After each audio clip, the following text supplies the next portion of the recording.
শুভ সকাল আমার প্রিয় বন্ধুরা, কেমন আছো সবাই? আশা করছি সকলে অনেক বেশি ভালো আছো। আমরাও না বেশ ভালো আছি।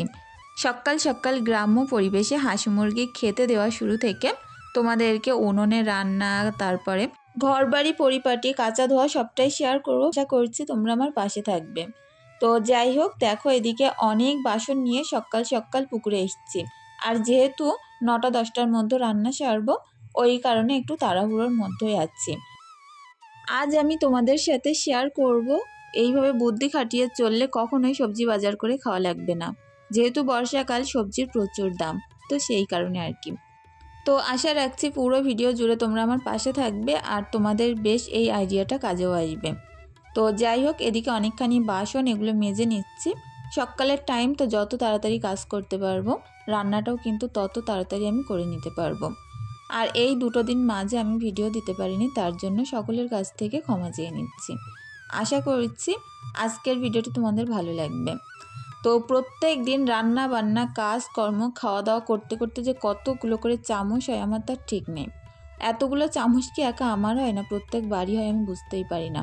খুনতেই হয় প্রত্যেক দিন 2-3টে করে, আর চামচের কথা তো বাদই দাও। তো যাই হোক, আমি না একটু অন্য রকম চামচ ব্যবহার করতে অনেক ভালোবাসি। আর কিনতে কিনতে কিনতে কিনতে এখন অনেক চামচ হয়ে যাচ্ছে। চামচটার দামটা দেখবে খুব একটা বেশি হয় না, যার কারণে ইচ্ছে থাকলে কিনে নেওয়া যায়। তো এদিকে এই যে বড় সুন্দর কড়া, এটা একদম চকচকে কড়া আমার, এটা করে আমি আর রান্না করি।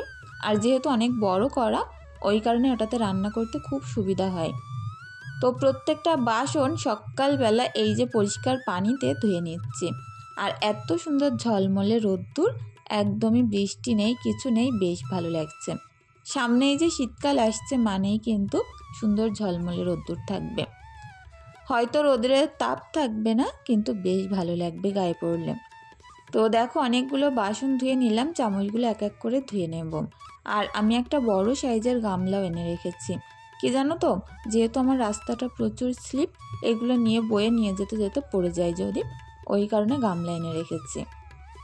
এই গামলাটা অনেক পুরনো একটা গামলা, তবে ফেটে গেছে, খুব খারাপ লাগছে। কারণ এই গামলাটা আমি প্রচুর কাজ করেছি, মাঝে একদিন হাত ফসকে পড়ে তারপরে ফেটে গেছে। এরকম সাইজের আর একটা গামলা আমার কিনে নিতে হবে, তাহলে আর অসুবিধা হবে না। বাসন কোসনগুলো তো তুললাম, আর এখন দেখো এই যে উনুনটা লেপে নিচ্ছি।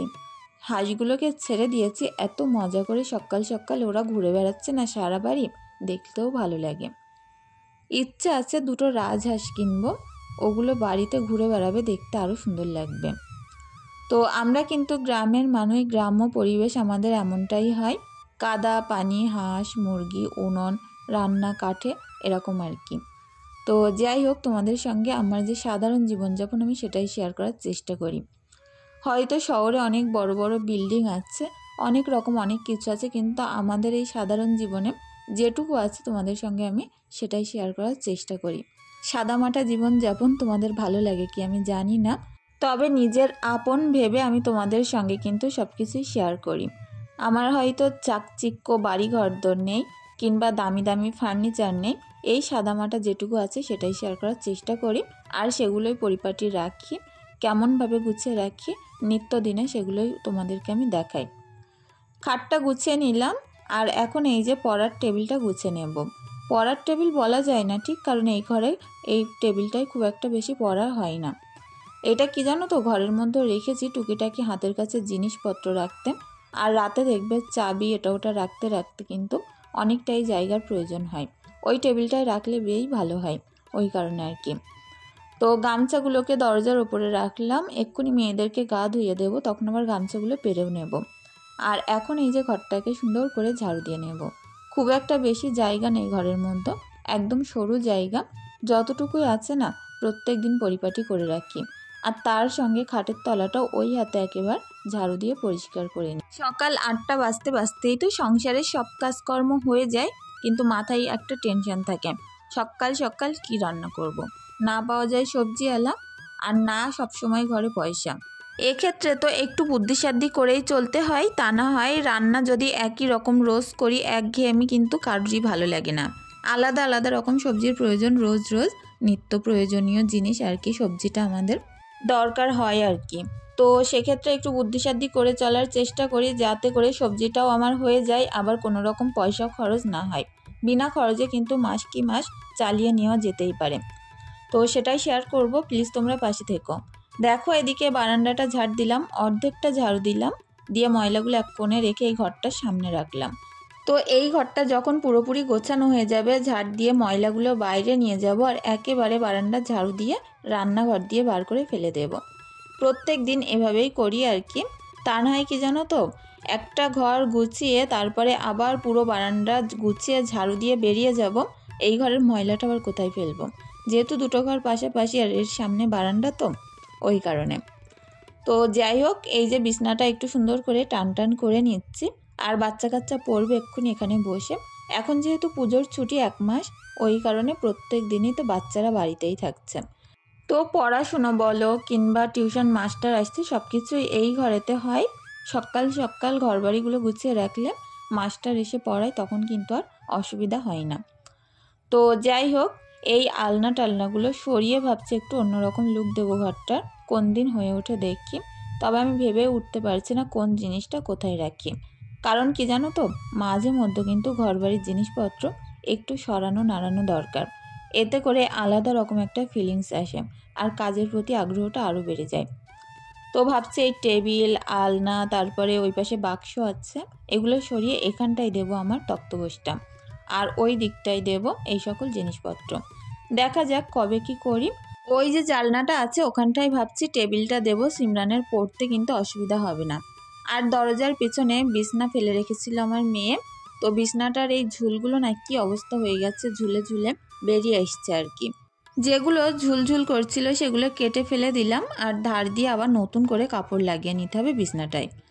তো এই যে পাখাটা প্রত্যেক দিন সরানো নাড়ানো হচ্ছে, এক এক জায়গায় রাখা হচ্ছে, তো এক সাইড করে রাখলাম। এখন ঘরটা পরিষ্কার করে ঝাড়ু দিয়ে বেরিয়ে যাব। প্রত্যেকটা জিনিস ঘরের আনাজ কোনাজ যদি এই সকালের টাইমে 7টা-8টার মধ্যে গুছিয়ে পরিপাটি করে বেরোনো যায় না, তাহলে দেখবে কিন্তু সারা দিনের কাজ কতটা সহজ লাগে। কারণ পরিপাটি ঘরে কিন্তু আলাদা রকম শান্তি পাওয়া যায়, আর পরিপাটি হয়ে গেলে তখন ঘরটায় কাজ করতে আর কোনো রকম অসুবিধা হয় না। আর ঘর নোংরা রেখে শত দিকে ঘুরতে গেলে খেলেও মনের ভিতরে কিন্তু একটা হিচকিচানি থাকেই। আমাদের তো এরকম মনে হয়, বিশেষ করে আমাদের মতো যারা হাউস ওয়াইফ আছি, আমরা যারা ঘর গোছাতে ভালোবাসি, তাদের কাছে কিন্তু ঘরটা গোছানোই আগে। তো যাই হোক, এখন এই যে রান্নাঘরের ভিতরে চলে আসলাম, এখান থেকে ময়লা একেবারে বার করে বাইরে ফেলে দেব। তো এরকম অল্প জায়গার মধ্যে রান্নাঘর করা, একদম একটুখানি জায়গার মধ্যে, ক্যামেরায় হয়তো অনেকটা বড় লাগে, এত অসুবিধা হয় না। ওই সিঁড়ির তলার রান্নাঘর তো, ওই জায়গাটা আমার কোনো কাজে আসে না, একদম ঘাড় নিচু হয়ে যে কোনো দিনেই বার করতে হয়। এখন মাজা বাসন কোসন উপর করে নেব, তার আগে ভাবলাম চামচগুলো ঠিক করে রাখি। এই চামচ রাখার একটা কেনার পরে আমার যে কী যে সুবিধা হয়েছে কি বলবো।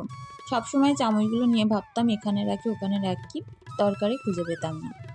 আর এখন একদম ওখানটায় সুন্দর করে গুছিয়ে রাখি, চামচের দরকার পড়লে ওখান থেকে নিই। আর বাসন কোসনগুলো উপর করে নিচ্ছি, বারান্দার এক কোনায় কিন্তু বাসন রাখার একটা রেখেছি। তারপরে চলে আসলাম ছাদে, অনেকগুলো জামা কাপড় ধুয়ে এনেছি, এগুলো এখন মেলে দেব। এই বেডশিটটাও কেচে নিয়েছি, ওই ঘরে তক্তপোষটায় পাতা ছিল, কাল রাতে আমি তুলে দিয়েছিলাম, দিয়ে ওই বেডশিটটা পেতেছিলাম। তো যাই হোক, টুকিটাকি বাচ্চার জামা কাপড় জিনিসপত্র তো থাকেই, আর তার সঙ্গে প্রত্যেক দিন 2-3টে করে নাইটি পরা হয়, আর সেগুলোও কিন্তু কাচতে হয় রোজ। এদিকে দেখো প্রত্যেকটা জামা কাপড় সুন্দর করে মেলে দিচ্ছে, এত সুন্দর রোদ্দুর না, চারিদিকটা ঝলমল করছে। আর তারপরে চলে আসলাম আমাদের সবজি বাগানে। এখানে কোন সবজি নেবে বলো, 1 মাস যদি আমি সবজি নাও কিনি না, এখান থেকে আমি যেমন তেমন করে তুলে চালিয়ে নিতেই পারবো। ওদিকে কলার কাঁধি পড়েছে, এদিকে বিভিন্ন রকম কচু গাছ, কচুর মুখী হয়েছে তলায়, আবার লতি। তারপর এদিকে লাউ গাছ, লাউ শাক তো আছেই, পুঁই শাক, আবার সিম। তো কত রকম সবজি নেবে বলে, এখানে ড্রাগন ফ্রুট লাগানো আছে, তারপরে বিভিন্ন রকমের বিভিন্ন জাতের কলা গাছ, ওল গাছ লাগানো আছে, পুঁই শাকে আবার মিশলি ধরেছে, তারপরে নজনে গাছ আছে, সজনে শাক আছে, তারপরে বেগুন গাছ, ঝাল গাছ, প্রচুর সবজি গাছ লাগানো। এই যে ড্রাগন ফলটা, এরতে কিন্তু আবার নতুন করে ফল ধরেছে। আগের বার 2-3টে ফল হয়েছে, পাশের কিছু বাচ্চারা চুরি করেছে, সে ফলগুলো আর পায়নি। তো এবারও না আবার নতুন ফল ধরেছে, জানি না আমাদের ভক্ষণে হয় কি। এর আগে প্রায় 11টা মতো ফল ধরেছে, সব কটাই চুরি হয়ে গেছে। তারপরে আবার নতুন করে 3-4টে হয়েছে, সেগুলোও চুরি করে নিয়েছে। আর এবার যদি হয় কি করে জানি না। এখানে বিশেষ করে যে কোনো জিনিস রাখলে তুমি পাবে, ওই যে ড্রাগন ফলটায় যদি ফল হয় সেটা আর পাবে না, এইরকমই একটা অবস্থা বাজে। তো যাই হোক, এখানে হাজব্যান্ড বলছিল ওল তুলবে, কারণ ওল গাছটা শুকিয়ে আসছে, তলায় কত বড় হয়েছে ওটাও দেখার ছিল। আমরা ভেবেছিলাম একদম একটুখানি হবে, বাবা তোলার পরে দেখছি এত বড় ওল হয়েছে কি বলবো। আর এখন যেহেতু বর্ষাকাল, বৃষ্টি হচ্ছে, তো মাটিটা কিন্তু একদম কাদা কাদা, এর গা থেকে সুন্দর করে মাটি ধুয়ে ফেলতে হবে, তাহলে ওলটা বোঝা যাবে। আর কিছুটা কচুর মুখি তুলেছি, কিছুটা মিসলি তুলেছি। ইচ্ছা করলেন আমি 1 মাস সবজি না কিনলেও চলে যাবে। আর এই মাছগুলো উঠোনে যে পানি হয়েছে অতিরিক্ত, উঠোনে এসে ভাসছিল, তো জাল পাতা ছিল, জাল থেকেই তুলে নিয়েছি। আজকে কিন্তু কোনো কিছুই কেনা লাগেনি, সবটাই বলতে পারো আমার বাড়ির জিনিস। কচুর মুখিগুলোও বাড়ির, আবার মাছগুলোও বাড়ির। আমরা যারা গ্রামে বাস করি তাদের কিন্তু এরকম সুবিধা থাকেই। আমরা ছোট্ট ছোট্ট জায়গা ভুঁই থাকে, তার মধ্যে গাছগাছালি লাগিয়ে সবজি চাষ করে খেতে পারি। এতে করে যেমন সাশ্রয় হয় আর ঠিক তেমনি পয়সাও বাঁচে। তো স্বামীর কম ইনকাম থাকলে কিন্তু সবসময় একটু এরকম বুদ্ধিসাধ্য করেই চলতে হয়। যাই হোক, তোমাদের সঙ্গে অনেকক্ষণ ধরে বকবক করছি। এদিকে দেখো বাটনাটাও করছি, কাঁচা লঙ্কা আদা রসুন বাটা দিয়ে। আজকে এই যে বাড়ির কচুরমুখী আর বাড়ির মাছ রাঁধবো। এত ভালো লাগে বিনা সারের সবজি, আর তার সঙ্গে মাছগুলোও সেরকম সুন্দর। তেলাপিয়া মাছগুলো নাও বড় নাও ছোট, প্রচুর ভালো লাগে। আর একটু গা কালো কালো থাকে যে সকল তেলাপিয়া মাছের, ওগুলোই কিন্তু অরিজিনাল তেলাপিয়া। আর যেগুলো সাদা সাদা থাকে সেগুলো কিন্তু মনোপিয়া, আর লাইলনটিকাগুলো তো মোটেও ভালো লাগে না। তো দেখো মাছগুলো সুন্দর করে আস্তে আস্তে করে ভাজা করছি, ওই দিকটাই দিয়ে দিলাম। আর তারপরে এখন সবজিটা করব। আমার এই যে কড়াটা একটু হয়তো বড়, কিন্তু এর যে অ্যালুমিনিয়ামটা প্রচুর ভালো, আর একদম সাদা দপদপ করে মাজলে। আগের যে কড়া দুটো আছে কালো হয়ে গেছে একদম, ভাবছি ওগুলো আবার নতুন করে বদলিয়ে নতুন কড়া কিনে নেব। কারণ দেখো, যে জিনিস পছন্দ না হবে, রান্না করতে গেলে ভালো না লাগবে, সে জিনিস রেখে কি করব। 2-3টে কড়া আমার অলরেডি হয়ে গেছে, পরপর 3বার কিনলাম, একই রকম হয়েছে। আর এটা একজন গিফট করেছিল, এই কড়াটাই একমাত্র ভালো হয়েছে। সেদিন বসিরহাট বাজারে গেছিলাম, সেখান থেকে যে কড়াটা এনেছি সেটাও বাজে। ভাবছি এবার যে কালো কড়াগুলো পাওয়া যায় আয়রন আর কি, সেই কড়াগুলোই কিনবো। কালো কালো টাইপের হয়, দেখতে কিন্তু ভালো লাগে, একদম কুচকুচে কালো। তো দেখা যাক, কারণ যে কবার কড়া কিনছি সাদা তো হচ্ছে না, রান্না করতে গিয়ে একদম ফুট কেটে যাচ্ছে।